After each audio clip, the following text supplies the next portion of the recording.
চোর সন্দেহে বাড়ি থেকে তুলে নিয়ে গিয়ে বেধড়ক মার। 23 বছরের যুবকের মৃত্যু হুগলির তারকেশ্বরে। তারকেশ্বর থানার পাহাড়পুর গ্রাম পঞ্চায়েতের রানাবাঁধ এলাকার ঘটনা। মৃতের নাম বিশ্বজিৎ মান্না, তিনি পেশায় গাড়ি চালক। পুলিশ সূত্রে খবর 2 অভিযুক্তকে আটক করা হয়েছে। চোর সন্দেহে বেধড়ক মারের জেরে যুবকের মৃত্যু হুগলির তারকেশ্বরেও।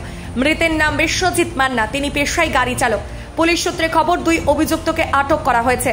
তারকেশ্বর থানার পাহাড়পুর গ্রাম পঞ্চায়েতের রানাবাঁধ এলাকার ঘটনা। পরিবারের অভিযোগ, চোর সন্দেহে রবিবার রাতে বিশ্বজিৎকে বাড়ি থেকে তুলে যান জনৈক বিকাশ সামন্ত ও তার ছেলে দেবকান্ত সামন্ত। বিশ্বজিৎকে বেধড়ক মারধর করেন তারা।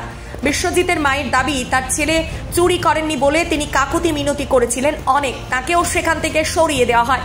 মারের চোটে সংজ্ঞা হারান বিশ্বজিৎ। ওই অবস্থায় তাকে রাত 2টো নাগাদ তারকেশ্বর গ্রামীণ হাসপাতালে ভর্তি করানো হয়। সেখানেই চিকিৎসক বিশ্বজিৎকে মৃত বলে ঘোষণা করেন। পুলিশ সূত্রে খবর, ঘটনার তদন্ত শুরু হয়েছে। অভিযুক্ত বিকাশ ও তার ছেলে দেবকান্তকে আটক করেছে তারকেশ্বর থানার পুলিশ। সব দিক খতিয়ে দেখা হচ্ছে বলেই জানিয়েছে পুলিশ সূত্রে।